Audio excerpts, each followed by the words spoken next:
Making a tomato cabbage soup today, and in the pan I have already added 2 cups of finely chopped sweet onion and 1 cup of celery. So we're just going to let this saute and soften up, and before I started I melted 1 tablespoon of vegan spread in here because it's not going to be a vegan dish, but it is definitely going to be vegetarian.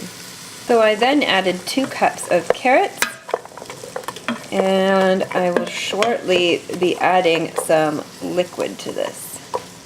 The recipe calls for 8 cups of water, but what I am doing is I'm doing so I'm doing 4 cups of vegetable broth and 4 cups of water. And the only reason why I want to do that is because I just want it to be a bit more savory. But what I did is I bought the vegetable broth that has no sodium added, because you really want to watch your sodium intake. So I'm going to pour this in, see if I can do this one-handed.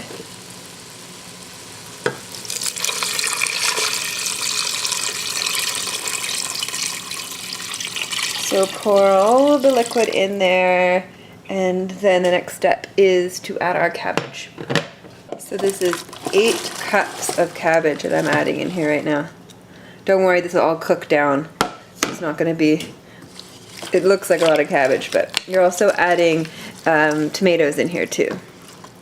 Added my tomatoes. I actually have to add another can, and I got the, again, no salt added, the diced tomatoes with Italian spices. You just really want to watch your sodium intake.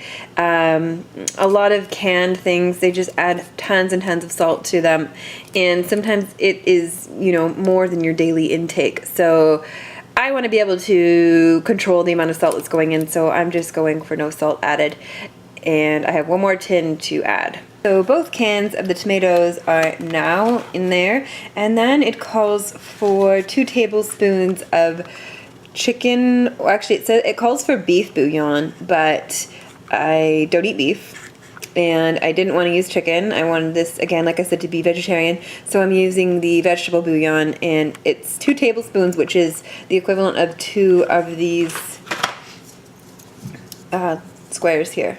So I'm not sure how I feel about these, just because there is so much sodium in these, but I mean, I cut back on the sodium and everything else. So anyways, that's what I'm adding. So the soup has now been on for about 2 hours, I guess, and I just let all the flavors combine, and as you can see I added some basil as well to it. I'd say probably 3 or 4 good handfuls, and the soup is incredibly good for you.